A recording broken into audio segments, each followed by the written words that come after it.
Welcome back to the second to last set in the MoAre5 tournament. It's been a really good one, and we are going to see a really strong matchup between TaToH and St4rk. St4rk was late for the game, that's why he's calling himself St4rk late here on the captain's mode.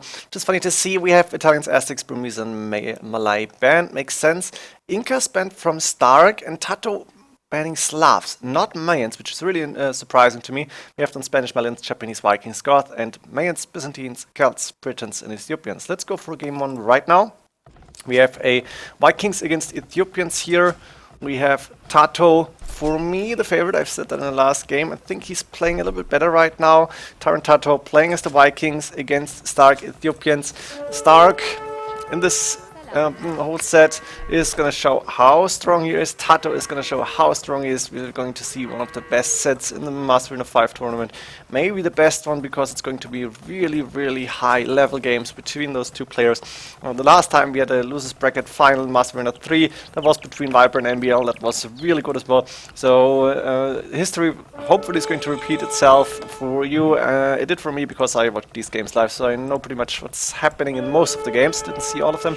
Main gold for TaToH, safe in the back. Second gold forward, third gold forward outside. Both extra stone and extra gold here, so this is actually really important, as well as the second stone forward. Then we see the main stone inside but forward as well. The map really not too good. One relic here on the right hand side, on the left, one on the right hand side, or top and bottom if you want to. We have done, well, wait, I'm on St4rk's point of view. St4rk on TCs, main gold from on the side here, second gold and second stone safe in the back. We have 3 TCs up and running, we have a monastery up for St4rk. They're missing extra burst, doesn't really matter. We have the third gold outside, extra gold here as well, and 2 relics close. Main stone here on the front. And as you can see, TaToH is keeping the 8 open, but I think St4rk will be able to get rid of that, because he's healing up his scout and he's going to go for the relics. So we're going to see pretty much a boom game. 3 TCs for now by St4rk. I'm not sure if he's going for 4 TCs later on. And TaToH also 3 TCs. Military-wise, St4rk a little bit ahead. But I think TaToH should have the better economy over time, with the Vikings having wheelbarrow and handcut for free, of course. Sanctuary on the way from St4rk, so he's going to go and try to collect all the relics. I guess I can go a little bit faster here, because the action is going to start a little bit later on. When the players are actually upping to Imperial Age, or maybe shortly before that. So let's just wait and see that St4rk actually collecting all the relics here. And we are going to see something else, because I can spoil you this right now. This game is on standard winning conditions. That means relic number 3, number 4 incoming, and he's going for number 5 as well. TaToH did lose the scout, as far as I can see. Got a siege workshop now up and going for an archer range. Here barracks is up as well, but St4rk still will be able to get that relic home. First Spearman and the Mangonel moving out, but as you can see, the Mangonel is not fast enough to actually catch the Monk. We have a siege workshop now coming up forward. St4rk and TaToH both on the way to Imperial Age. Let's go a little bit slower, and we're going to see the Monk drop off the relic, and here it is. Relics, 200 years. Oops. Yep, both players didn't see it before the game, and it's both players' responsibility. Not sure what you would do as an admin here, and I am one of them. If the game went to 0, then it's pretty much both players' fault. Not sure about that. Onage upgrade on the way, 2 Manzor chemistry, and Onage will be really good. Ethiopians do get a siege honor upgrade. We have Caprams moving towards the walls. Arbalest, but we know how good Onages are against Arbalest actually. And that's one good shot from St4rk, taking like 3 or 4, injuring at least 1. The Onages are making sure that St4rk is actually safe inside the space. So you can see 99 against 107 villagers, but TaToH with 21 military units, because he's going for Arbalest here. And outpost coming up, TaToH resources of course low, because he's also going for Onager. Fortified wall done for St4rk, that looks actually beautiful. Going for double gate, but the villager is going to fall here. And Onager, siege Onager on the way, 30 minutes and 17 seconds into the game. 109 villagers. St4rk on 4 TCs. Don't see, there's a castle coming up now inside his base. He's also taking wood here. I think he is mining his second gold here. He's not going for the third gold yet. Neither is he going for the main stone. St4rk with good amount of resources. Siege engineer, spirit archer, and guild. Siege archer still on the way. Chemistry, ring archer, armor. TaToH also doing crop rotation. And he's got enough stone for a castle soon. For his first castle, actually, you can see the relic counting down. TC coming up on the outside on that extra stone. Actually a good spot, and a castle in between. Yeah, that's actually 2 more TCs, so TaToH going for more. And TaToH also opening the wood line here, taking down a few of Stark's villagers. It's like 6, 7, 8 villagers probably, but Stark now sending a beautiful siege onager shot here, sending the siege onager to take down the arbalest, and those will die actually now. Nice try to split, but no chance. The siege onager is just too strong. Both can already skirmisher arbalest, wing archer now also coming from Stark, and TaToH is with map control here. Stark with the 5 relics and doing bombard cannons, and I think that's a really nice addition against the onagers. You can see Onager moving forward, a nice shot. Stark not paying attention, that's 1 for nothing. Good job here from TaToH, and he's going for 2 more. Now he is going with the lead berserks. He's got 2 castles up. He's gonna go for more once he can. Actually, he's got enough stone at this point. And Stark right now good resources, but he is 25 villages behind, 26, and that's a lot over time. He's got the 5 verdicts, which is gonna give him like 6, 7 villages on gold constantly, or the equivalent of that. And that's how Stark has 3k 4 gold probably, and good resources. TaToH right now low, but he's producing a lot of those elite berserks. And TaToH also going to try and cut the left hand side, but I think Stark will be able to see it. Yes, he can see this onager right now. He's also cutting, look at this, cutting forward, and the siege onager of course is going to be a lot stronger than the onager here. So Stark actually wants to make sure, I guess, with those shots that TaToH can not really move in. The right hand side, Stark walled this, put a gate here, put an outpost here, and those outposts are a really big line of sight. Onager going down, so Stark is safe on the left pretty much for now. 2 siege workshops up. TaToH also taking the extra gold now, and is going to try to go for the gold later on for Stark's gold actually. Iron casting coming from out there. Siege ram, really important upgrade for TaToH to get these walls down. If he cannot cut, then he needs to push somewhere in the middle. Stark still with good resources, 117 villages but only 26 military units. He's producing more arbalest against Onager. I'm not sure if that's the best idea. I guess he could go for, and actually he's doing that, Elite Shotel Warrior. Enough stone for yet another castle. TaToH got already 4 of those castles. And Blast Furnace on the way. TaToH's Elite Berserks almost fully upgraded, gonna be there soon, 75 HP, and TaToH cutting in again to send Elite Berserks. He is housed in current population capped, so it doesn't really hurt him if he's losing a few of those Elite Berserks. He is on gold still, so he's gonna get good gold incoming, and Stark is getting raided now. He's gonna be able to get rid of those Elite Berserks over time, but the villager numbers 101 is really not so much. Siege rams now moving forward. Stark is busy inside his base, so TaToH is gonna try and abuse that fact, but there is a few siege onagers waiting, and Stark actually paying a lot of attention here. He is still getting attacked inside his base, but he's sending the shotels now. That means he will be able to re-wall this probably. Now onagers, siege rams, arbalest, and elite berserks. That's a really nice combination. Relics on 100 years. And Stark going left with a few arbalest. He's actually revolted this as well, so TaToH cannot go in here. TaToH going with the castle to try and cover this gold, I guess. On the right hand side, a few shotels moving out, but they're going back. The shotel warrior is 18 plus 4. That's more attack than the berserks, but only 50 HP, and that's not too much.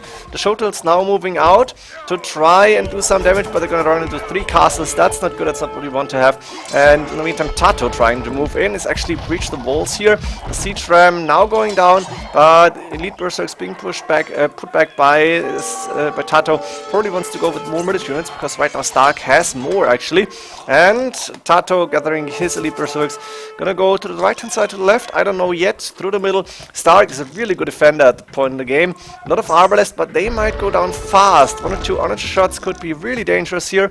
And a group of elite shotels moving out again. They are faster than the elite berserks, of course.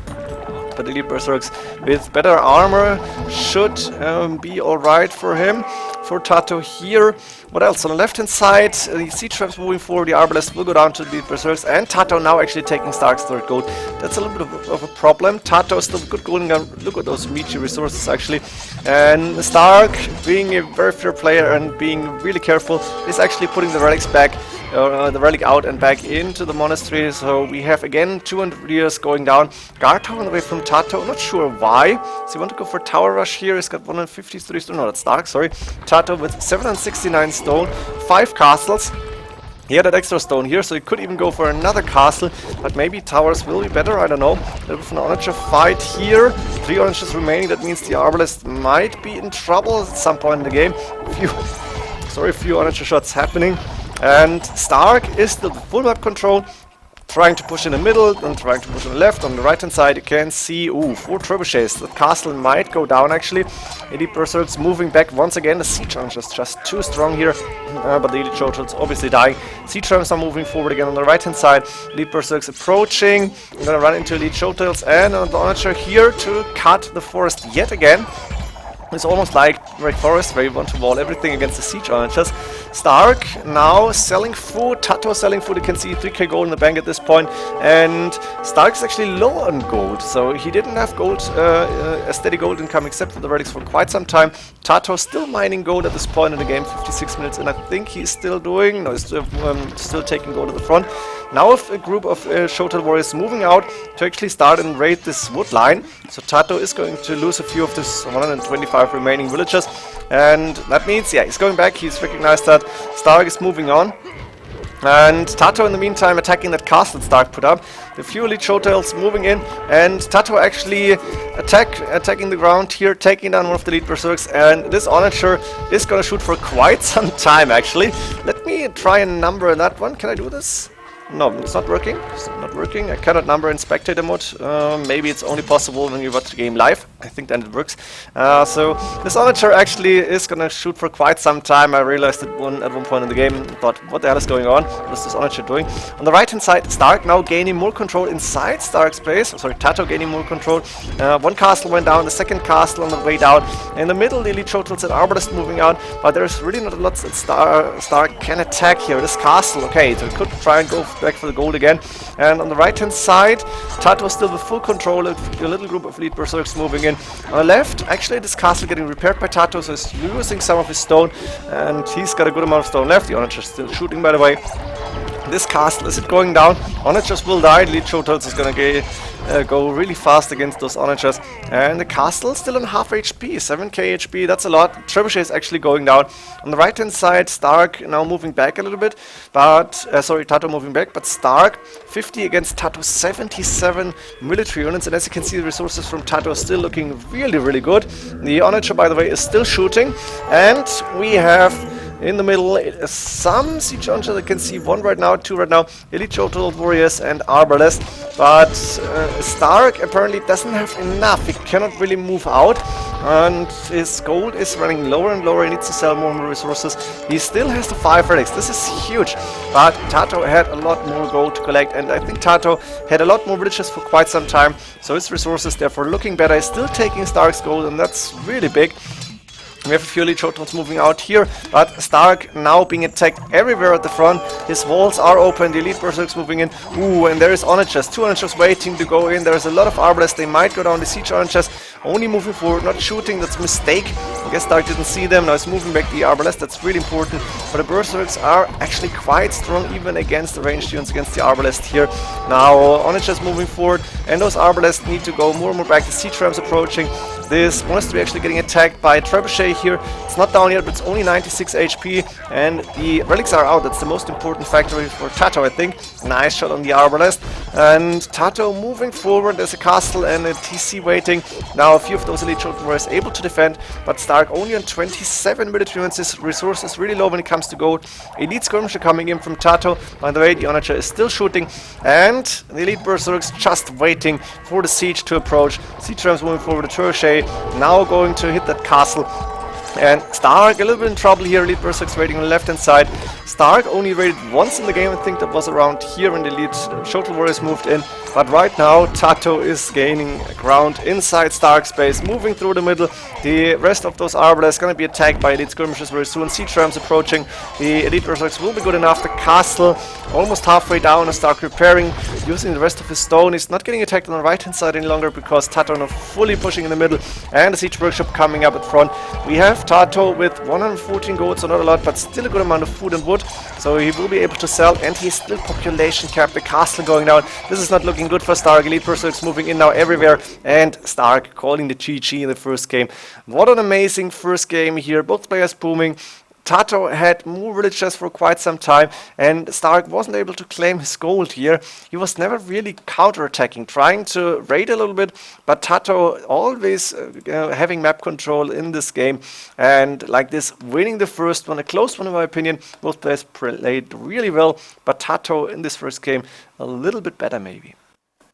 Welcome back to game 2. Again, I would say if you would have seen my recording before, which OBS somehow did screw up again, so I have to record this. You can see the civilizations here, Vikings and Ethiopians, you don't really know what's happening next, and we're going to find out now. TaToH Japanese against Dark Mayans. Actually, at the start of this game, 7-minute mark in, that's not really a start, but in Dark Age, Stark asked TaToH about if you have played AOM, AOT, the Age of Mythology, the Titans, and TaToH answered yes, actually on Woobly, so they did some matchmaking here. They're really friendly, they really respect each other, I think. Now we have Japanese against Mayans. This should give Stark the advantage, and TaToH actually going inside Stark's base, trying to do some damage. The Eagle Warriors though surviving. Let's go for the maps quickly. I want to see what the maps look like again, but I don't really remember. TaToH, second gold forward, third gold forward outside, the main gold safe in the back. 2 mining camps here makes sense. The main stone safe in the back, and the second stone also safe. We have a siege workshop and monastery moving up. Please show 5 expos in a tower. No. And Stark saying, yeah, sad. And I think he's gonna say that would have worked here because he's putting up a castle between the main gold and the main stone. Didn't even think of that. Let's see, is TaToH going to respond? No, you can see they respect each other and they have the time to chat a little bit. Stark was saying would have worked, and yeah, that's true. If TaToH was like going with 5 crossbows into that castle, wouldn't have gone up so easy, and Stark would have lost quite a few villages. Right now, you can see mangonels and Mangonel Ram, a few monks on the field, so TaToH is going aggressive here, Sanctity coming in. He's gonna try and go in here, got rid of the outpost, and Stark is gonna try and defend the plumed archers. TaToH, 1 TC, monastery coming up at home, probably for the relics, and we have Stark for now with only 1 TC, but a second TC coming up on the main gold on the wood line, and we're going to see, I think, 10 plumed archers move against those monks, mangonels, and the ram. We have TaToH coming from both players. Stark still waiting for both kin arrow, but there's those 10 plumed archers. 5 monks on the field. That's 1, 2, 3 dead monks for 2 plumed archers. And is it 4 dead monks? That's number 5 probably.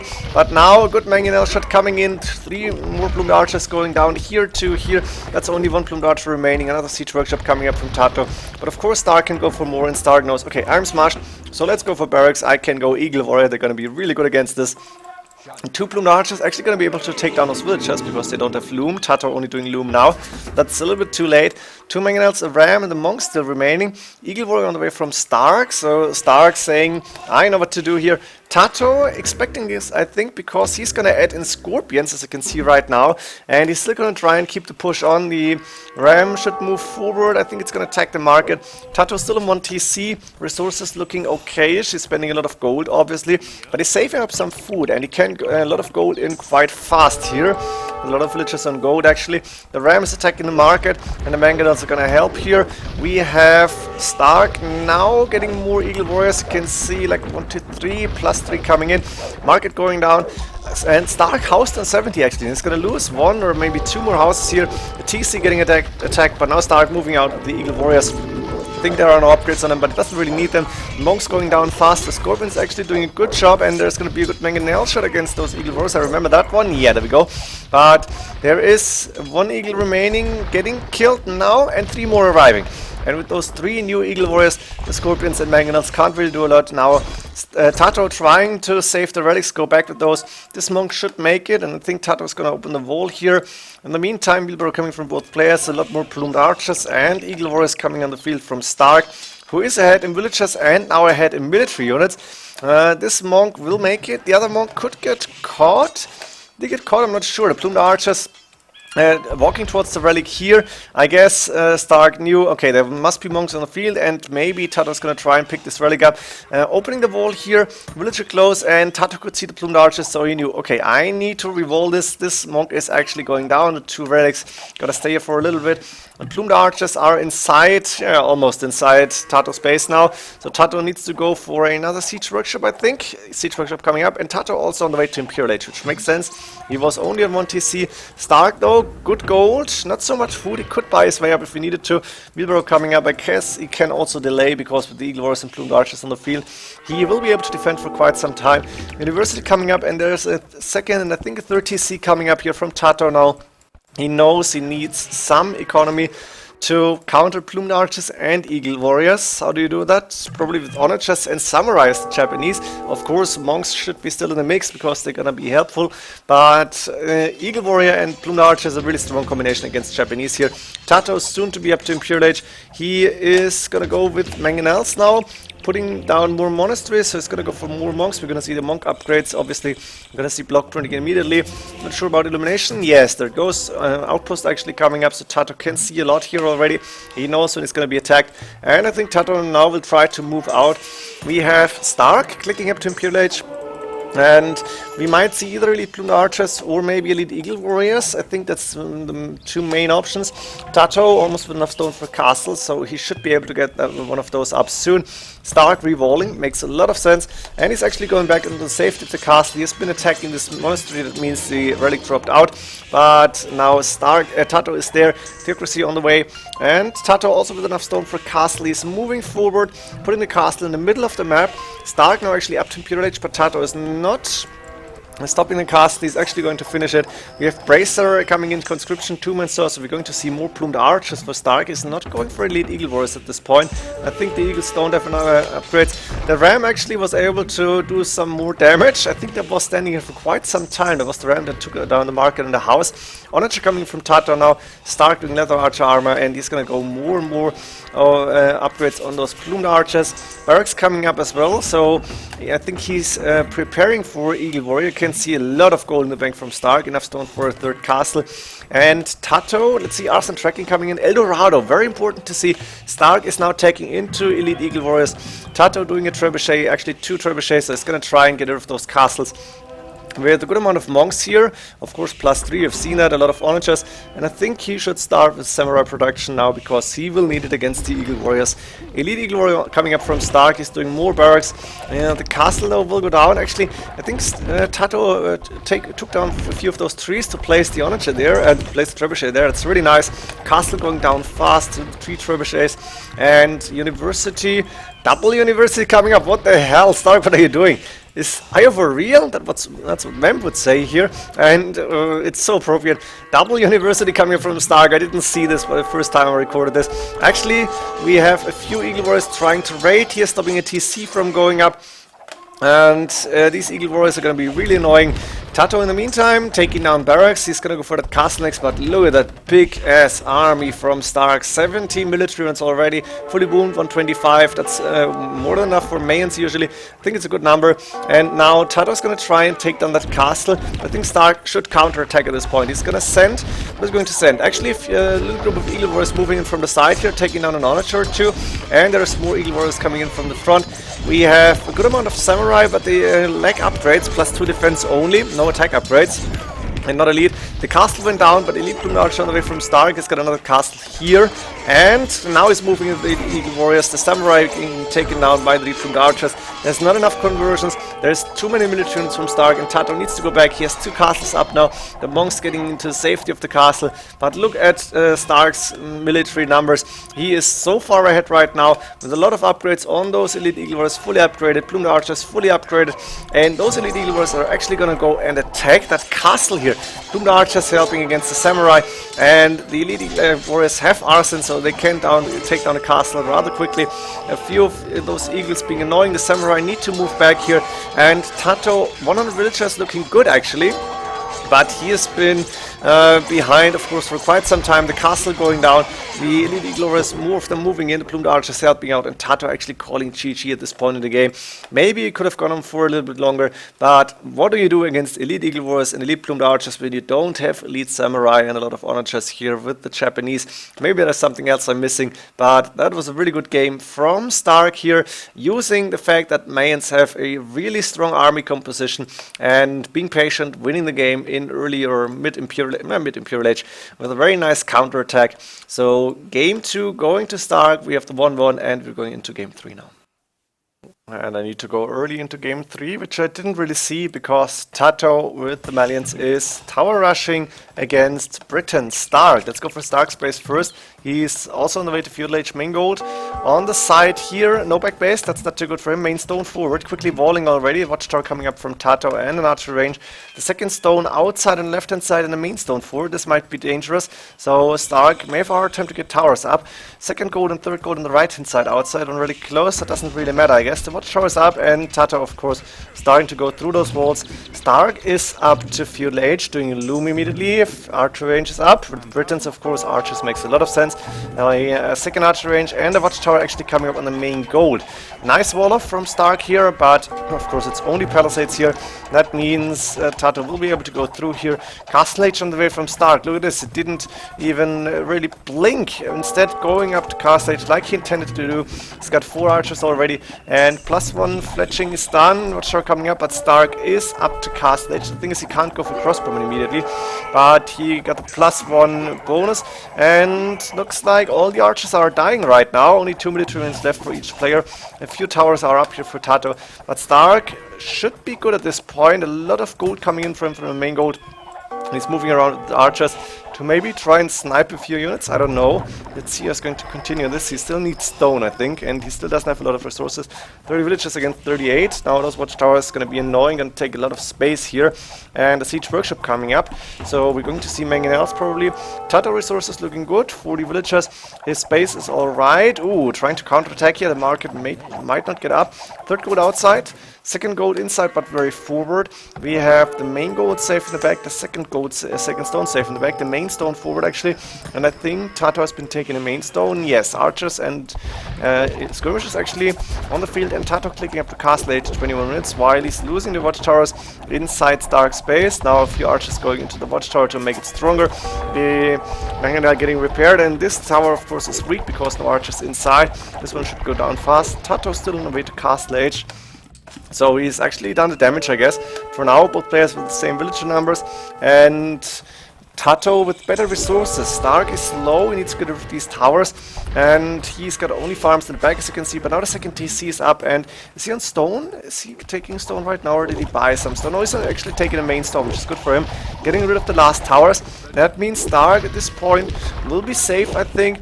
Rewalling quickly, going for the palisades, going for an outpost here.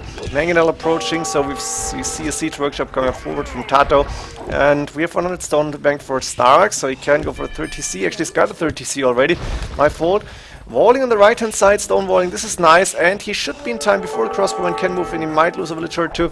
Oh, this is still open, but the TC will make sure that he is going to be safe here. The mangonel is going to attack the walls, but not doing so much. And of course the crossbowman, 5+2, could go for board killer +3, could go for human in theory, and +4. Mangonel defense now. TaToH is trying to go in, and Stark still defending here. 3 TCs, now 10 villages. No, actually it's wrong, misread that. Almost no villages behind, it's pretty much the same villager number.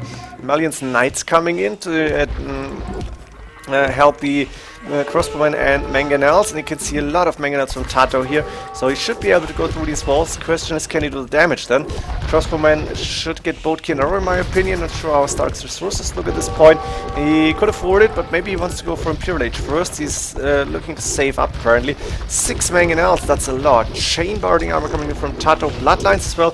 Finally boatkin coming from Stark. He's realizing I probably need the range, and now he can try and snipe those mangonels, but ooh, almost taking a good shot here. Crossbowmen and mangonels, but they're not going in. TaToH cannot go in at this point. There's just too many military units from Stark, and actually 1 mangonel going down, 2 for none. 2 HP left, and Stark, oh, getting sniped by the crossbowman. He could have gone for number 3 here actually. Stark doing handcard, a few knights now moving in, but are they gonna find anything? No, quick walls coming up here. I think that's too many crossbowmen to actually go in and try to raid. Now castle coming up in between the 2 golds. Not the best castle spot, but I think it's safe, and that means Stark will have the castle do what it should do. Have the castle do, yeah, sounds right, which is protecting the golds. Also gate coming up here, and Stark still saving up. I think he will be able to click up to Imperial Age within few seconds, minutes. Not gonna take too long. Castle coming from TaToH, but TaToH is not really close to Imperial Age. He is on 1, 2, 3 TCs, but I guess he added them later, actually 4 TCs. That means Stark should have the better No, actually, TaToH with more villages. Interesting. So he added them quite early on. The thing is, TaToH investing a lot into those knights and mangonels and whatsoever. So he's going to Imperial Age a little bit later, but not too much later. Look at the resources. Looking good here. Stark on the way up. Now TaToH is moving in with the mangonels, with the knights, actually +2 in bloodline stun. Yeoman coming in from Stark, very important upgrade. University in the back here, close to the wood line, but Stark has a space problem, so why not go there? There's a little bit of space left. He also could out on left and could go out on the left hand side. A few idle villagers, and this is actually walled here. Stark losing more ground. His stone gate coming up behind the destroyed archer range. Mangonel's doing a hell of a lot of damage. Now the question is, what can Stark do once he's up to Imperial Age? I guess Arbalest and Bracer should come in. Possibly Longbowmen, yes, he's creating them right now. And then Pikemen might be an option against the Knights. The problem is, Pikemen are pretty much countered by everything that the Malians do. Yes, except for the Ferimba Cavalier or the Camels, but we won't see Camels in this game, I think. Now Stark resources looking good at this point. He's up to Imperial Age. What is he going to do? Is Bracer and Arbalest coming in? Does he have an archer range left? Yeah, 2 in the back here actually. Bracer's on the way. Let's hope he is not losing the blacksmith. And Arbalest not coming in yet. I'm surprised to see that. He's still staying on the crossbowman. So you want to go for elite longbows? He's doing a trebuchet right now to get rid of those 2 castles actually, because TaToH is taking Stark's third gold. And those 2 castles are really annoying. The TC is under heavy attack. 2 trebuchets makes a lot of sense here. He's spending the gold on traps instead of the Arbalest upgrade. Cavalier coming from TaToH is up to Imperial Age. Husbandry Captram as well. TaToH resources of course quite low because he's investing. And he's also going to trebuchets to attack that castle. This is going to be really interesting, and I have no idea how this game ended, to be honest. Didn't really see it at this point. I was not on my laptop, I think. I don't know, 2 trebuchets against 2, but again, TaToH had them earlier on. But Warwolf, these trebuchets, Warwolf on the way from Stark, very important. These trebuchets are going to be really strong. They're going to be able to snipe everything here and do splash damage. They're going to be even stronger. Now you can see Villager going down, and with Warwolf down, I think Stark should be able to hold on this castle, because the trebuchets will go down so fast. Every shot will be a hit here, as you can see. 1 trap going down, the other's getting repaired now, the other trebuchet, but more damage coming in. This castle from Stark is still holding. TaToH now going with another castle on the corner of Stark's base and moving forward with Catrams to try and go in here. A lot of Cavalier. This is not looking good for Stark actually. He needs Pikemen. He needs something to counter the Cavalier, but it's not happening. No attack upgrades yet. But the Cavalier +4 defense and 140 HP. That's gonna be really dangerous. Stark surviving for so long with so little space here, and now TaToH moving in. He's got a way better population. That's 35 units ahead, and still no Arbalest upgrade, and that's huge because the Cavalier will be quite strong against those crossbowmen. The trebuchets might go down now because there's still a lot of Cavalier trying to attack those traps. Yeah, that's 1 trap gone, the second trap going to go soon, and TaToH is going to be able to hold on to 1 castle, losing a trap which is packed actually, and those 2 trebuchets are going down. There's still a few Cavalier remaining. TaToH has done a lot of damage, but he's lost quite a few Cavalier as well.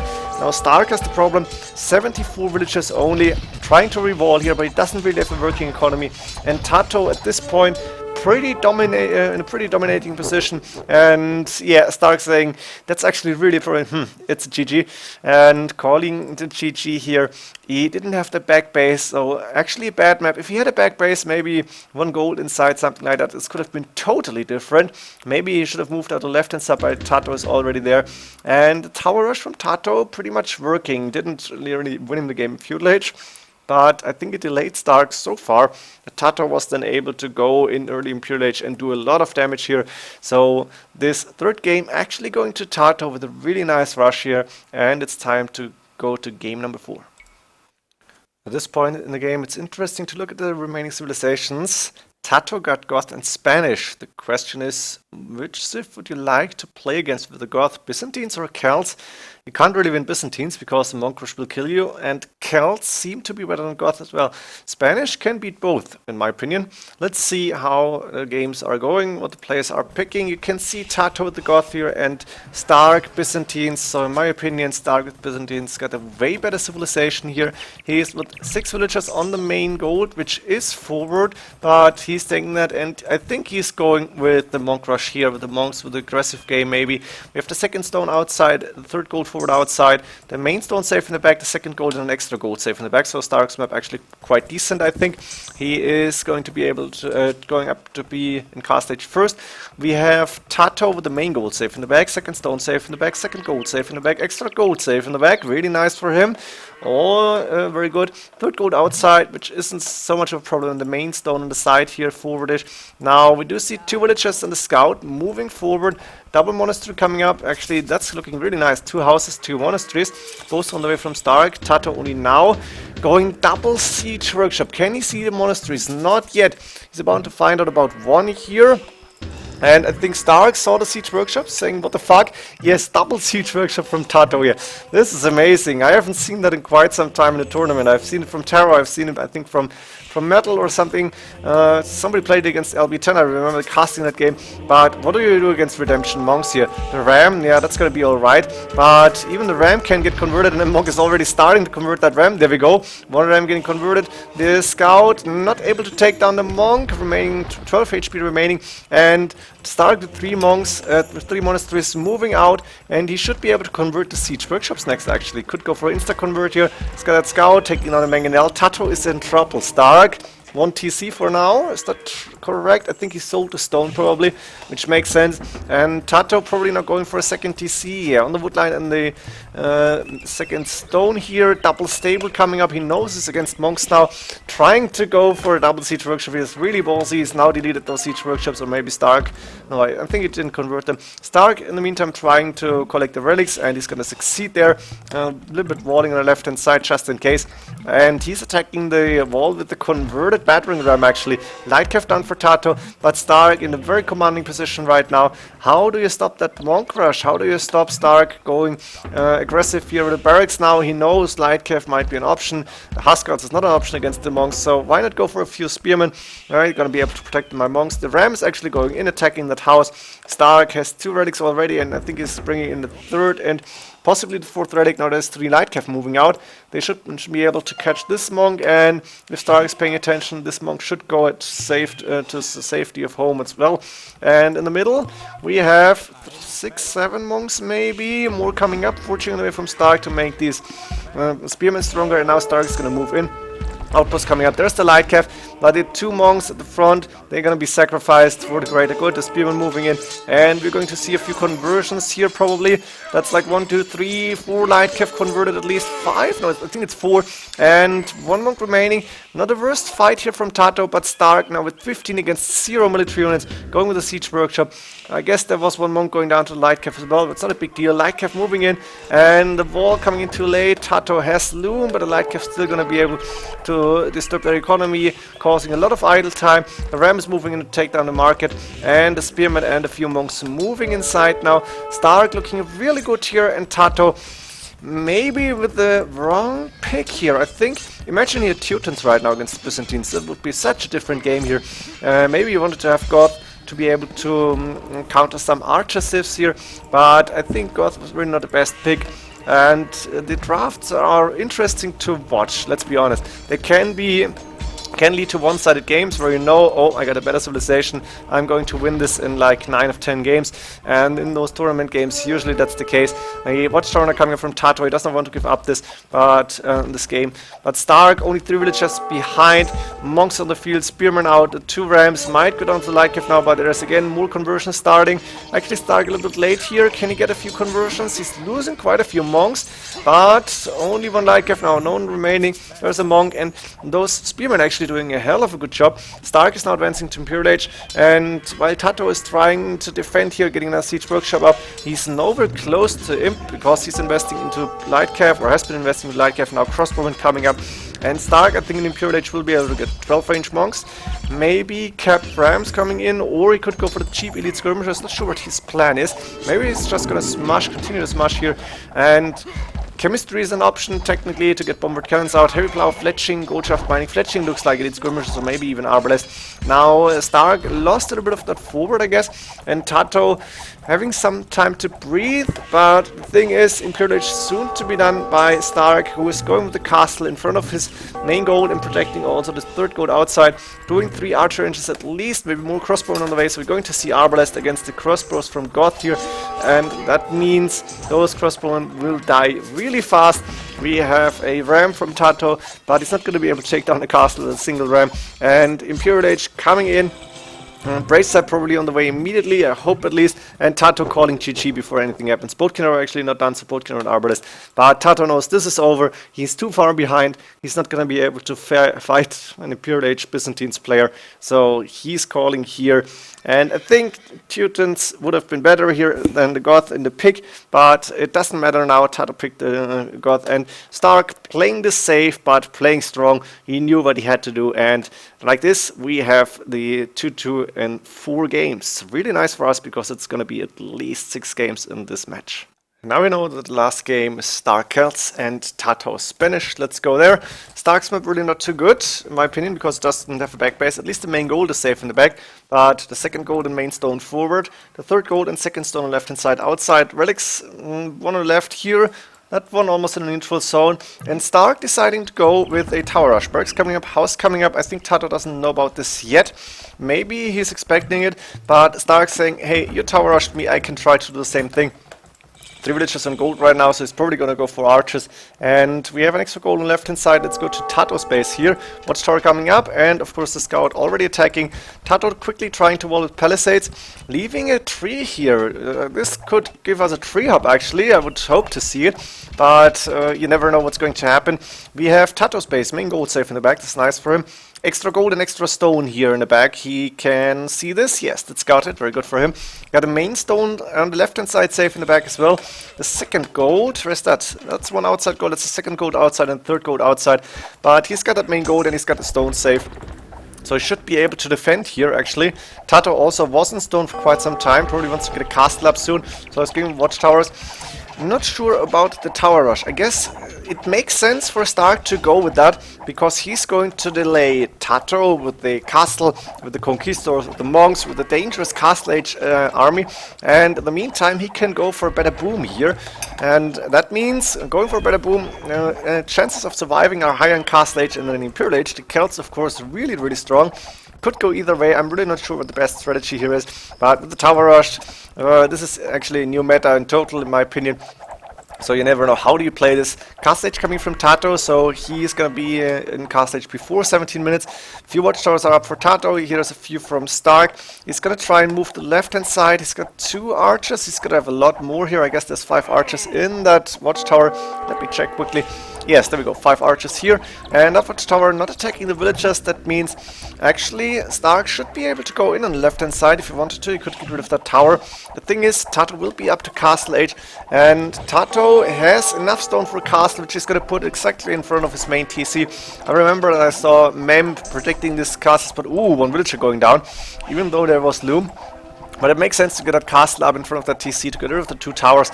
And TaToH, 27 population, 28 population, 28 villagers right now, 35 from st4rk. And TaToH still taking gold. He's probably going to go for a few conquistadors at least, as long as he can afford it.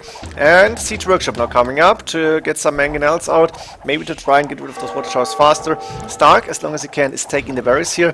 Wheelbarrow coming up, and he should be able to click onto Castle Age maybe even before the 20-minute mark, maybe shortly after. Doesn't make such a big difference, I guess. He's taking a deer inside his base, which is nice for him. Still on gold. And 1940, just drop. Yeah, there we go. Castle Age, 1947. Good Castle Age time, in my opinion. Now the watchtowers, of course, are going down, but 5 archers are going to give the watchtower a lot of attack power. The mangonel needs to get repaired again. Now it should move forward to try and attack. A lot of archers around. Castle Age, halfway done almost. And the villager's repairing. I think st4rk needs to attack the villager now, and actually he's doing that. Look at this, the villager on 4 HP, he needs to go back. She cannot go forward again. Stark also repairing his watchtower, it makes sense. And dodging the shot, very beautiful to see that micro here. Another villager coming in to repair. Now that's 2 healthy mangonels. And at this point, yeah, still trying to attack the villagers. I think the archers can't really do a lot. They don't have what it takes to take down mangonels. Crossbow and Bodkin are both coming from Stark immediately. It's up to castle age. But I think this time TaToH will be able to get rid of that tower. Yeah, the archer's moving back now. Better archer armor coming in from TaToH for those conquistadors and mangonels conquistadors. But I think TaToH doesn't have extra TCs yet. Not that I can see. Stark going with a siege workshop at home, the second TC on the wood line, and actually it's the third because the second TC also up here. That means 3 TC around the main gold. Really nice defensive structure, makes a lot of sense for me. And he's gonna start and boom this, I think, which makes a lot of sense for the Celts here. TaToH, 3 mangonels, 5 conquistadors moving out, but there's a lot of those crossbowmen. Ooh, Stark, are you going to run into the mangonel shots? That's 3 dead crossbows already, and he should go back here. He cannot really go into the 3 mangonels with only crossbows. I think he should stay at home, yeah, or add in a mangonel. This is a good idea. The conquistadors are going to be strong against mangonels, but that amount of crossbowmen is going to be able to deal with the conquistadors really easy. This outpost is going up, so right now TaToH can see the stone and gold, but Stark has a lot of line of sight here, and he's coming from the left hand side to take down 1 mangonel for free. That's 2 for 1, and that's a nice split here. Mangonel taking on another 5 crossbowmen, but was it going down actually? No, it doesn't look like it. And now that's not enough crossbowmen to be able to fight the conquistadors. 55 HP is just too much. There's maybe 1 or 2 going down, but the last of the crossbowmen dying. That means Stark for now, only with mangonels left, going for 3 more archer ranges at home. There's only the barracks in the front here, doesn't really matter. And Stark, 61 villagers, so he's ahead in the boom. That's what he wanted to have. Of course, TaToH is investing in conquistadors here. I'm not sure if it's the best idea. Maybe we should go for some fast imp sort of play. I don't know. But he's gone with... No, he's gone with 1 TC, so maybe that's possible actually. Stable is up, I guess, for the Bloodlines upgrade, which he has already done. Goldmine is Stoneman coming from Stark, so he's actually investing into more economy, which makes sense. Husbandry on the way for those conquistadors, and wheelbarrow on the way from TaToH. I think TaToH might be able to go to relatively fast imp. He's starting to collect the relics here. And Stark is for now safe at home, again without a back base, but I think he will be fine in this game because he's not getting pressured here too much. Conquistadors moving in, but there's again a few of those crossbowmen waiting, and 3 mangonels. Market coming up on the left hand side. I guess Stark could wall this if he wanted to. 1 mangonel going down fast. Actually, conquistadors look quite strong right now, and there's a quick wall coming up towards that second goal, which is forward. 1 for 1 here. Probably favors TaToH a little bit, but Stark will be able to reinforce faster. Mangonel coming up immediately, and those crossbowmen are actually keeping the conquistadors in distance. Mangonel's moving forward, but that's 1 for nothing. Very good shot here from Stark, and another Mangonel trying to move in. Yeah, that's the conquistadors being micro, taking down Mangonel really fast here. One-shotting. TaToH selling 500 wood. Stark resources looking quite good. He's got a lot of wood in the bank. I think he should sell 2. And let's check for TaToH quickly, who is trying to take down a few of those crossbows. Actually, good shot, but not taking them down. Now there's a few of them dead. TaToH first up to Imperial Age, and almost with enough stone for a second castle, but Stark really close behind, and now getting rid of all the mangonels, and conquistadors actually moving away. TaToH going with the castle, but not too far forward. I guess he didn't want to risk and lose this castle. Didn't really know how many military units were in Stark's base. And Stark Elite Skirmisher coming up, so both players on the way to Imperial Age, and I think Stark is already going for the counter units. Fortified wall, which makes a lot of sense. It's a little bit of a Stark style going for the fortified walls here, but it's working so good. Look at this. This is looking like, I don't know, like a fortress now. Let the archer armor on the way, and TaToH is going to be on Imperial Age first. Let's see what the plan is. Are you going for Trebuchet? Yes, coming up immediately.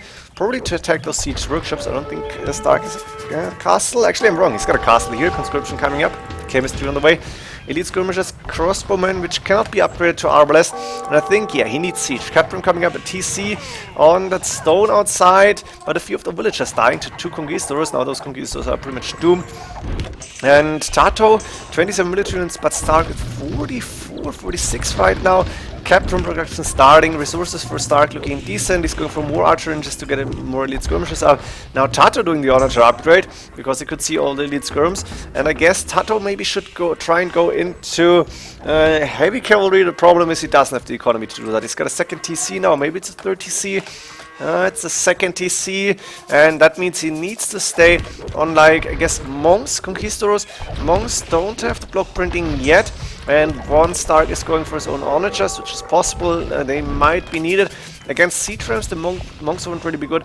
And Stark almost double the villager numbers, not entirely, but almost. And Sea-Tram done, Pikemen on the way, chainmail armor, the elite skirmishers and crossbow moving forward. The Sea-Trams getting one-shotted by the Onagers, but it's because it's only single Sea-Trams for now. Arson tracking, Stark doing a lot of upgrades. TaToH resources looking okay-ish, but the thing is, Stark is getting so many resources in, or so many more resources at the same time. These Onagers taking down or attacking the siege workshops here, and the Mangonel now coming in from Stark. He's doing guilds as well. The Conquistadors cannot run into those big groups of lead skirmishers. A few of the smaller groups can go down. Again, a single siege ram dying, and the Onagers are actually doing a really good job here for TaToH. I have no idea how this game is going to end. I don't really remember it. I'm not sure if I saw all of it, but you can see a lot of pikemen are getting created out of 8 barracks at least, and more siege workshops coming up. Halberd on the way, plate armor, iron casting, and on the left hand side, TaToH actually getting attacked by siege rams. Stark saying, okay, let's move in, let's try to counterattack here. The Onagers are slow, I am faster. The siege rams can take down buildings like it's nothing, and like this, the elite skirmishers and crossbow combination is moving in. TaToH's push stopped for now, and that is giving Stark a lot of time to go for more halberdiers, to go for Fury Celtic and Blast Furnace. And also TaToH's economy now getting attacked here. A few idle villagers trying to build a quick TC. Of course, Spanish villagers are fast, but you can see they are actually dying. Now the Onagers will be able to get rid of all that army, but a lot of villagers actually being sacrificed here from TaToH, and TaToH is calling the GG because now the halberdiers and siege rams are moving in. Maybe it could have gone on for a little bit longer, but I think Stark just too far ahead in economy, defended really well with that tower rush, buying his time and winning the 5th game. So we are going to see a match game for Stark in game number 6. Game 6, and it's a really interesting one because I think Stark has prepared for this. He's picking Indians, which has probably the best eco, this cheaper villagers from Indians, Incas and Ethiopians, and TaToH picking Incas here, a strong civilization, obviously, TaToH in blue without a back base here. Let's go for Stark's map first. Stark's map is actually terrible. There were 2 admin rees and 3 rees in total in this series. I can see it here, main gold forward and the second and third gold forward outside, extra golds on the right hand side, but can you really reach them? And in the back only the stones and actually 3 deer or 4 maybe. TaToH on the way to feudal age, which makes sense because, yeah, Incas, cheaper towers, tower rush, maybe eagle warriors. That's what you expect, and that's actually what Stark expected from TaToH. TaToH is doing exactly this. That's probably the strongest strategy that Incas can go in this situation.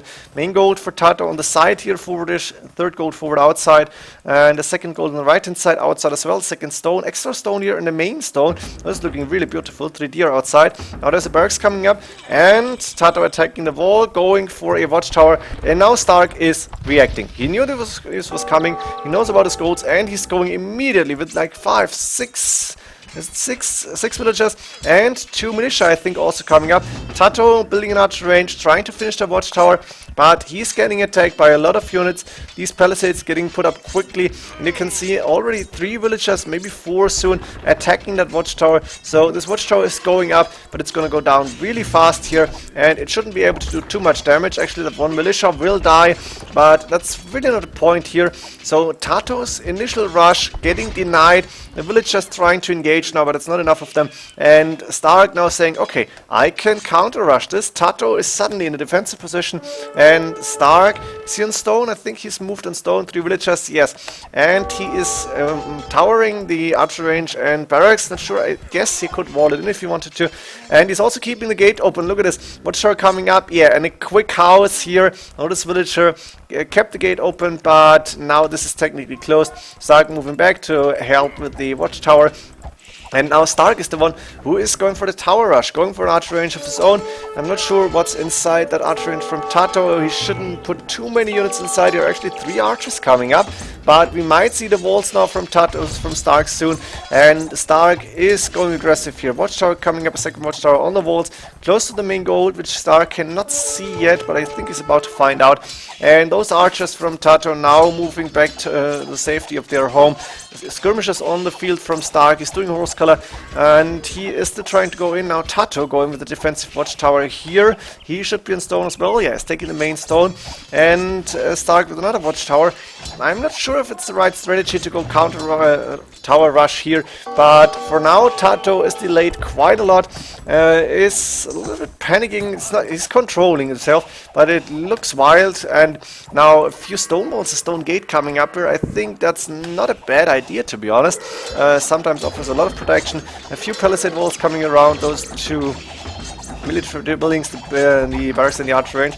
And actually, it looks like Stark is giving up on the idea of going to counter tower rush. He's tried and done some delay. He's forcing TaToH to build another watchtower. Maybe he didn't really force him, but he's going to do that. TaToH low on food, a lot of gold in the bank. Stark food a little bit better, but low on gold. He's only now going with 2 villages on gold. I think he couldn't do fletching because he didn't have the gold income at all. He only had 10 gold in the bank. This watchtower about to go down, and now there's one watchtower with 5 skirmishers. Again, a watchtower with 5 archers. I think the archer tower should be stronger. I'm not sure about it. 5 plus 1, 3. 5 plus 1, 1. Yes, I think so. And Stark doing town watch, but TaToH is on the way to castle age first. So the counter tower rush hasn't really done so much, except for the fact that Stark is now moving in with the skirmishers, with the spearmen. That's units that can survive underneath the tower, and he's going to try and attack a few of those villagers. Quick wall coming up here, but the villager is dying for that. He sacrificed his life for the greater good, and the skirmish is now parking underneath the tower, but TaToH can still take gold. He could take gold on the right hand side, and TaToH has a barracks up. He's doing Eagle Scouts already. Actually, it's a double barracks here, and we are most likely going to see Eagle Warrior. Stark now clicked up to castle age, and I think Stark needs to prepare for a siege tower hub with Eagle Warriors inside. You can see the Eagle Warrior upgrade coming in immediately, a siege workshop, and that's not going to be for mangonels, that's going to be for the siege tower. The skirmishers still being annoying, trying to take down a few of those villagers. Maybe they got 1 or 2, I don't know, don't see it right now, but now of course the Eagle Warriors are going to take care of those skirmishers and killing and taking them down.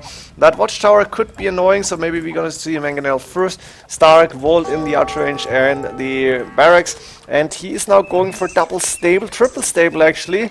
With Indians we're most likely to see camels. Not sure what they are going to be against the elite Eagle Warrior, against the Eagle Warriors, not elite of course. And there's that siege tower, a ram as well, to take down the rest of the buildings. And we are going to see the siege tower hub attacking the walls there, the Eagle Warriors moving in. There's camels coming in with +2/+2. That's the bonus defense, and the second upgrade also on the way from TaToH. The husbandry coming in from Stark.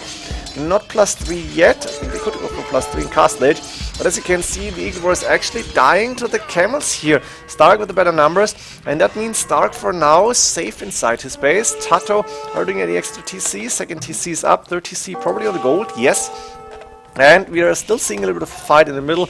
And we have Stark without any extra TCs. That's surprising to me. Is now the wood to make an extra TC, and I think he wants to go for forward castle now. Not sure what it's going to do. Maybe he's trying to cover the main goal. That would be a really nice castle here if he can get that up. And there it is. There's the castle coming up.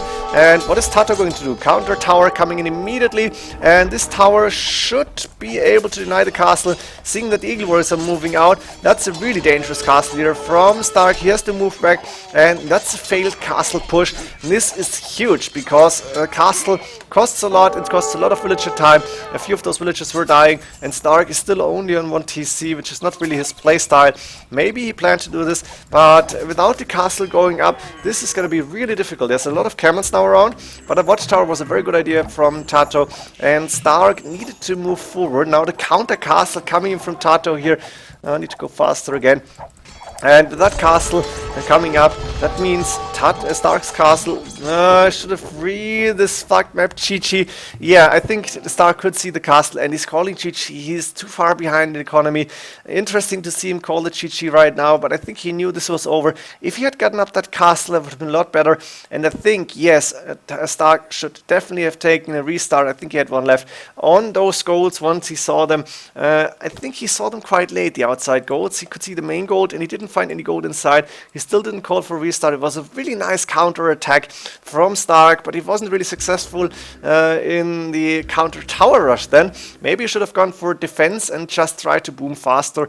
Like this, TaToH taking the game, and we're going to see a mirror matchup, a team random game, the deciding game number 7 for the contester of the Viper who is waiting in the grand finals. Is it going to be TaToH or st4rk now?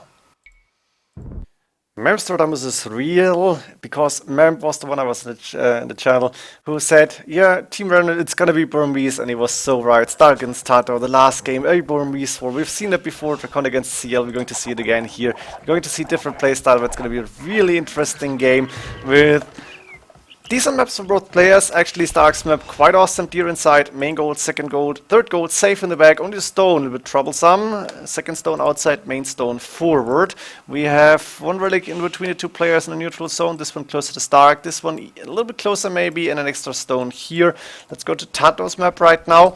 We have TaToH with the main gold on the far side, but forwardish. He's got 3 deer actually inside. I think he's been luring one of them already. He's about to find that second stone only way later in the game, and now we can see the little palisade trick for the deer, so it makes the deer go back along the TC, which is really good. A lot of idle time here for the villagers. Second boar should have been eaten, but the deer will run back. This is really nice to see in a deciding game of the finals. That's why I'm starting early actually. TaToH map then, we have seen the main gold, the third gold forward outside, so he will need to take map control here to get this, as well as the second gold. It's close to the walls. He could actually open this maybe, but still, they're outside, one really close to the space, another really quite close. And we've seen this one somewhere in the neutral zone. We have TaToH. Ooh, did it run back? Did it run back through Palisade here? I don't know. Actually, TaToH wants to lure it in, and now maybe it's running. I don't know. Deer is behaving a little bit cuckoo. Maybe he needs to delete one of the Palisades, and as you can see, he needs to continue the lure here. TaToH got 2 extra golds inside. He can see those. This is really important. He just can't see the second stone here. And the map from TaToH then, maybe not better than st4rk, but considering it's got 2 extra golds, that's really awesome if the game is going to the long run. Now we have both players on the way to fuel age. st4rk is going earlier, and he is with 2 villages on gold. He's got a decent amount of food, 500, but not so much. A lot of wood in the bank actually. Luring the last year, and he's sending 4 villagers from the wood line to build a market and blacksmith. Makes sense. We can go faster from here on, but I want to show most of this game in a let's call it sensible speed. Because there is some things to see, and the game is not going to end like 30 minutes. It's going to be a really good game, and it's going to be a really interesting one as well. Burmese, apparently not so well known yet on Arena 1v1, because I wouldn't have known what the meta is, and those players actually choosing different metas than what we have seen. We have seen Arambai, we have seen monks, we have seen both, pretty much. We have seen Arambai beat monks actually in Castle Age. We have seen the Arambai plus monk plus was the Siege4CL combination on cons. And now in this game we're going to see something different as well. Castle Age for st4rk coming in first, and we can see he's with 6 villagers on gold right now, and he's got a lot of wood in the bank. He is going for a double monastery, still has enough wood for 1 extra TC and for a second extra TC. st4rk with a really good start here, and that before 15 minutes. A really strong build order for him actually. We have TaToH on the way to Castle Age still, but his build order apparently not so good compared to st4rk's, because as you can see, pretty much neck and neck with the resources. I guess TaToH here has more food in the bank, also more gold in the bank, but he's later. He has enough wood for 1 monastery and 2 TCs, I guess. That's 1 TC coming up on the woodline, 1 TC on the main gold. So st4rk at this point is ahead, and is ahead by quite a lot, because he's sending 2 monks out already doing Sanctity. The scout will get healed up, and 3 TCs are up and running with a good 6 farms only, actually 7 farms now. He is not taking berries any longer. He may need to invest some gold to buy food. I'm not sure about that. Maybe he's doing that, maybe not. But he is still ahead in villagers. He will have some idle time on the TCs probably. This is pretty much standard. And TaToH just finishing the TCs. He is 1 monastery creating monks now. He's going to try and get the relics in, but st4rk already collecting the first relic coming up. Now TaToH obviously can see all the relics, because Burmese, don't forget, they can see the relics at the start of the game, and over they are. There's the scout coming in, but there's also a monk from st4rk, and we are going to see a bit of a fight here.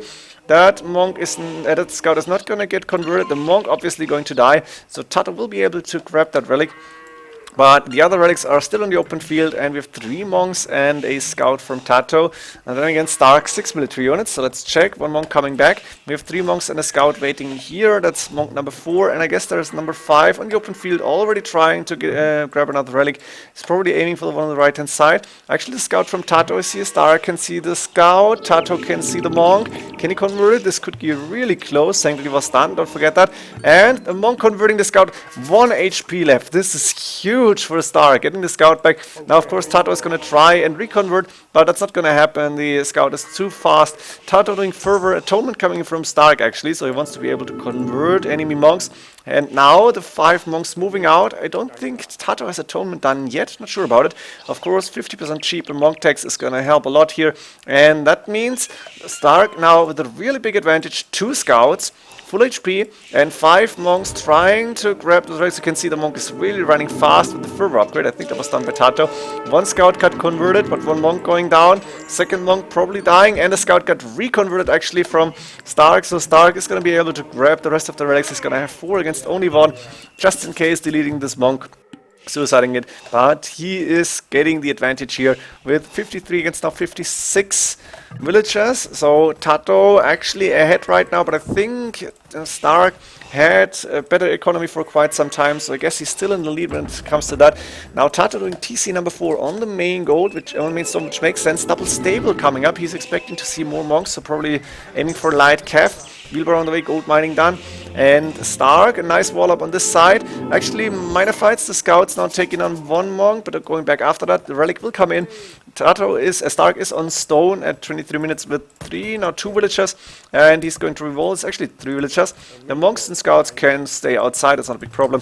And right now, mining camp coming up, interesting position. That's 1, 2, 3. Do we see 4 TCs from Stark as well? I think it's 3 TCs for now. Actually, university coming up, and as you can see, Stark resources. This is really huge. 24 minutes into the game. If he had the university earlier, he could have clicked horse color only now. That's a mistake in my opinion.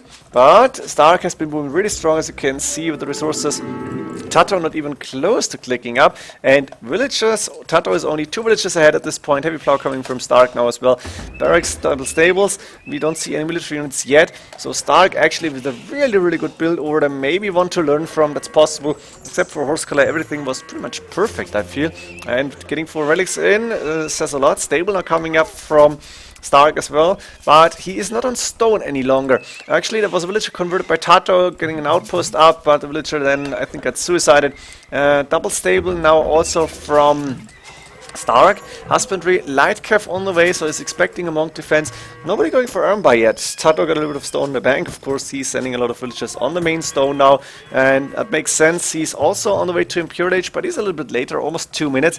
He's got 7 more villagers at this point. He's got a good amount of farms up. He can finally see the 2nd stone, and he's taking it. I guess he used the outpost to get that. And he also is getting pikemen right now, so maybe he's expecting the light cav, actually doing a few barracks. Block printing, illumination, theocracy coming in. Also pikemen, halberdier is going to be good as a mass unit, so to get numbers and maybe attack the monks. The outpost will die. I think with the outpost TaToH could probably see the light cav. And Stark actually with the early Imperial Age advantage. What is he going to do? There is a siege workshop in the middle. Did Stark do redemption? No, not yet, but he's going to be able to convert that siege workshop if he wants to. Also an outpost coming up. The castle is up for TaToH in front of the main stone. Very important to see. And TaToH also up to Imperial Age before 30 minutes. Block illumination coming in. So he's also going for the monks here. He is doing the important upgrades. Handcard and chemistry on the way from Stark. What is Stark going to do now? We do see archer ranges as well. He's got stables, actually 4 of those. He's going for archer ranges. He's not going to go for pikemen apparently, or halberdier, which is interesting. So we're going to see most likely elite skirmishers. I don't think it's going to be arbalest. And I'm still waiting for the Iron Bite to come in, because it's such a strong unit. And actually saying that TaToH is already producing. He's done the halberdier upgrade. Boatkin are on the way from Stark. So maybe he did see the halberdier and just decided to counter the actually Iron Bite and halberdiers, but you need a lot of those elite skirmishers, and then you need some siege, I think. Bracer, Predator Arch Armor, elite skirmisher all coming up, so both players actually still preparing their armies.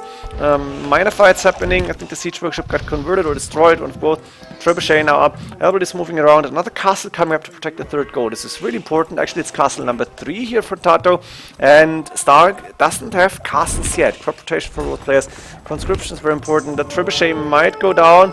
The outpost might go down. Doesn't really say here. 55 military units. That's the Halberdier difference in my opinion. And TaToH at this point with a little bit of an advantage. He has been continuing the boom. 136 villagers. Stark right now at 116. I think he should have more right now. TaToH resources looking good, and he's the one who's pushing now with the Halberdiers. Elite skirmishers to defend. The light cav will die fast here. The monks are not really doing a lot at this point. They're going to be able to convert possibly upcoming onagers, or of course then enemy monks. And I don't know, elite skirmishers to convert Halberdiers. You don't really want to. Ironby, that's what you want to convert probably. No heresy for the Burmese. Skill barding armors, bloodlines are in casting, so Stark is getting more upgrades on those light cav. Actually, Hussar is available for Burmese. Plate mail armor from TaToH, so he's still upgrading those Halberdiers, and both players are getting their army into position. Minor fights happening. Stark, good resources, 2k gold in the bag, and he's not even touched his third gold. Castle coming up at home, which makes sense. And he's also trying to go for the extra stone as long as he can, as long as he's got the map control on the left-hand side of the map. He should do that. It's a good idea. Hussar coming in, chain barding armor. Capped Ram coming up from TaToH, which is interesting. I guess it makes sense against the elite skirmishers. And Stark is not adding Halberdiers. He's now alone resources, as you can see. TaToH resources looking a little bit better. And TaToH housed, population kept on 200. Stark the same. And we are going to see a hell of a good battle here between a lot of military units. 64 against 83 right now. You can see TaToH is collecting more and more of those resources, and in the long run, as long as you don't lose all your army and then getting rushed, this is better. Stark is the first to go for the elite Ironby upgrade. I think TaToH hasn't done it yet. They has 1, 2, 3 castles as well. Where are they? On the left hand side there is one here, the 2 in the back, is there one in the back? A big fight happening actually with the Capped Ram moving forward. Elite skirmishers trying to focus fire the Halberdiers, but the Capped Rams are going to be able to take a lot of damage here. Hussar is moving in on the other side. Sorry that I didn't show all the fight. I was looking for the castle. I guess it's not that important here. And the Capped Rams moving forward, and I think they're giving TaToH a little bit of an advantage. With Elite Ironby though, they should be able to take the Rams down fast, but I guess they do pierce damage, so the Rams will be fine. Are those converted Rams, or did Stark build his own Capped Rams? I don't see it. Siege workshop? No, Stark doesn't have a siege workshop. He was able to convert the Rams here. He's got enough stone for the castle here, and he's able to defend from this. Trebuchet running away. Is it going to go down? Oh yes, good job with the Capped Ram here. Elite Ironby TaToH armor now also coming up for TaToH. He knows you cannot not go for Ironby here, and actually Ironby from TaToH taking down the stone villagers on the extra stone. Chemistry also coming up. A little bit of Hussar fight. Both players have Hussars. Both players have fully upgraded monks, or pretty much fully upgraded. Elite skirmishers against Halberdiers and Capped Rams. That's pretty much the difference in army composition. Now a good amount of Ironby for Stark. He's got more military units right now, but the difference is not that huge. And you can see the Ironby taking down so many enemy units. It's just so strong. Blast Furnace on the way for the Hussars and Halberdiers. Few idle villages here. TaToH resources still looking good, but low on gold. Actually, Stark's resources better at this point in the game. Stark taking the score lead again. Trebuchet coming up, and Stark might be able to push now. 43 minutes into the game. TaToH's building another castle. Is that coming up? Barracks coming here on the right side. Maybe inside his own base. That's possible. And we do see a few Hussars going down fast here. So Ironby, and I guess not even monks now any longer, because there's too many trash units.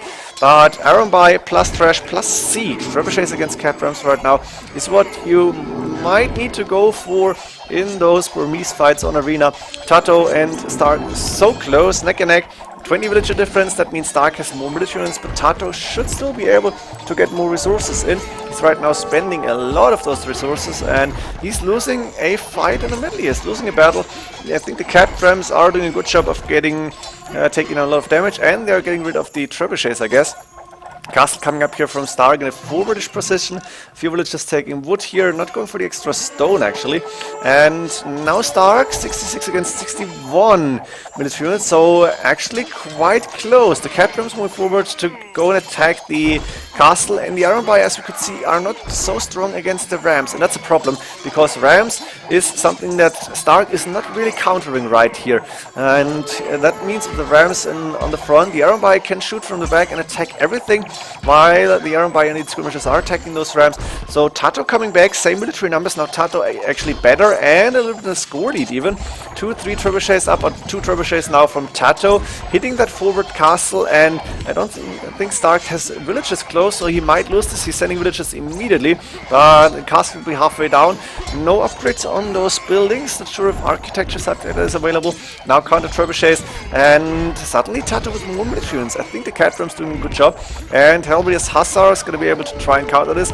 Iron By is still the most important unit in this mix, I guess, but the castle going down. Small victory from TaToH, and that means he might be able to get a little bit more map control 48 minutes into the game. But nothing is decided here. Of course, TaToH is taking the extra golds. They are so valuable right now against the... Actually, only 3 relics. TaToH got 2. Which 2 did he get? Did he get that one in? I didn't even realize that. But Stark only 1 more relic against 2 extra piles of gold. This is huge for TaToH, so he should get way more in. MoAre cavalry should give attack bonus against buildings, if I remember correctly. I'm not sure about that. The thing is, TaToH more military units, and now he's going to the top of the map and attacking the next castle. And actually, in Stark's position, you don't want to lose castles here. A lot of Iron By moving in, going back because there's too many elite skirmishers, but the trebuchets in the meantime still able to take down a lot of those HP from the castle.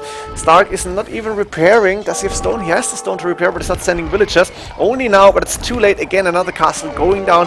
TaToH very successful with the trebuchets, and he's sending more Iron Bys. He's got a few cat rams in the mix, and the siege workshop now coming up forward, which makes a lot of sense. The elite skirmishers need to go back. TaToH suddenly 20 military units ahead. On the right hand side, he's got a castle up, taking his 3rd gold or 2nd gold.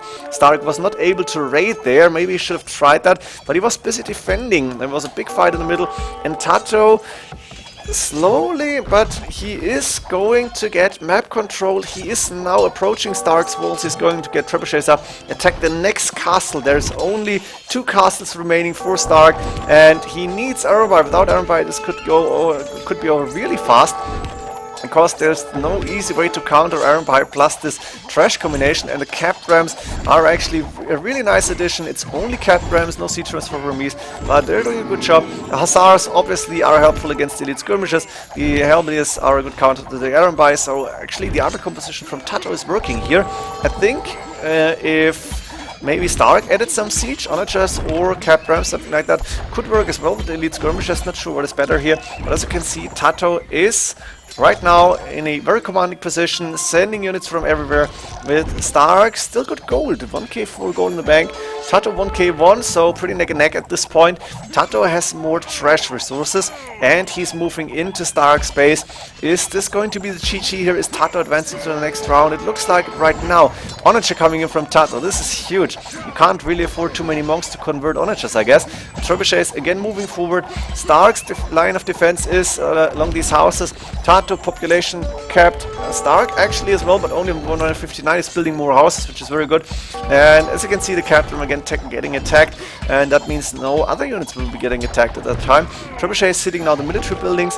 It's going to be helpful, because the less military buildings an opponent has, then he can't get so many military units. Captain Pikeman also coming from Stark now, 55 minutes into the game. We have seen that it's working very well for TaToH here. He's sending more of those elite Iron By, he's sending more Halberdiers, more Hussars, everything is going here. A little bit of a counter-attack coming up from Stark on the left-hand side, trying to take down the castle, but the Hussar is taking care of the trebuchet. Maybe the castle will go down. The thing is, it's not going to help him as much as he would like to, because there is Iron By, elite Iron By, and Captain, even Onagers now moving into his base, going even deeper. I guess the TC will go down next, maybe even the monastery with the relics. There's actually one monk standing here, not sure what he's doing with the relic, maybe he wanted to get them to safety, but the Caprams taking down buildings now. Hussars moving into start and raid, even the Halberdiers are raiding the woodlines, and Stark is in trouble. 150 villagers, but counting down. The elite Iron By moving back, and we're going to see another fight. Of course, the Onagers are dying fast here, it makes sense, but the trebuchets are still up, still doing the damage. The TC is next, and on that woodline, a lot of those villagers are actually dying. 105 villagers from Stark. Arson tracking, he's done Halberdier. How's the resources looking? Not a lot of food left, that's a big problem. And investing a lot of food into Hussars. I guess the farmer numbers are not as high as he wanted to, and now a big group of Hussars moving in to take down the rest of the elite skirmishes. This could be the GG actually. And yeah, there we go. Stark calling the GG, saying well played, good luck in the finals. What a strong game. Burmese War. Really nice to see that Stark had a really good boom. But in the end, I guess the better army composition from TaToH won him the game. And actually, I want to show you the after game talk because I was still in the game and they were talking quite a bit. I can show you because it was on TaToH's stream. I can't show you all of it, but we go through it really fast or quite fast. We'll comment on one or the other thing. If you want to read it completely, feel free to pause the video at the points. Let me go there, but let me say first, very well played TaToH, very well played Stark, a really amazing series. I want to show you the after game talk. Don't blame everybody, don't flame everybody. It's all right what they were saying. It's their opinion and they're allowed to have that opinion. Let me go there right now. I hope it's working. Can see, didn't thought of the caps as the key, and that's the small detail that we missed. So Stark is saying the capped rams actually won TaToH the game, and TaToH adding the both extra goals, which is really helpful, of course. Can see now the capped rams gave him the game. Mistake was the capped, so he's emphasizing that. You can see he really expected 4-0 to use, so Stark didn't really feel comfortable apparently. You can see it's from TaToH's stream here by the overlay. And now you can see Stark talking about CL stuff and whatsoever. I'm gonna leave it there. Again, feel free to stop. I wanted tourneys to be like this. We show up, play our best. This is a really nice comment, and I think he's really correct in that. Could go 4 or 4. He's not really a fan of the draft system. If you have better offerings, please tell me. I would like to know what you can do better here. And still talking about the games here, got against Italians whatsoever. Let's continue. We have here stuff, Doubt, Maya against Malians was also interesting. Also Maya with Halberdiers, Archer Ram. And then MoAre5 from TaToH, yeah, but more enjoyable probably for the viewers to see a non-mirror matchup. And here Stark says all the freedom to do our strats in the mirror match with the Burmese. Only know by ending the Sifs better. TaToH is winning this. Then Stark saying he doesn't feel worthy of a third in Master Arena, and I think he is really wrong there because he has been playing so strong, saying he was lucky in the drafts, but that's part of the game. That's what TaToH is saying here, and I think Stark is one of the best arena players we have actually. Now, wishing him good luck against the Viper. I believe he can kill him. Yeah, that's really nice words here from Stark. Still going about Leary, Micro, Viper more solid, and you're out of the box one. They talked about the Goth against Byzantines, then a little bit more. Not sure what else there were because TaToH stream stopped here, and TaToH sometime they play some AOM. So I think they knew each other before, maybe they become friends here. It was a really, how did Stark put it after one of the admin reads, a gentleman's agreement. And they were both showing a great sportsmanship. It was a great series. I hope the finals will be as good. Of course, I can't promise this. I hope you enjoyed the series. I hope you enjoyed the games. Congratulations to TaToH for making it to the grand finals. Stark, very well played. Always good to see you play. I hope we will be back for tournaments. Maybe not the next one, but I'm pretty sure sometime you want to play AOC competitively again. Hope your viewers enjoyed this. See you in the next games. See you in the next big final. See you in the next Viper against TaToH then. GG.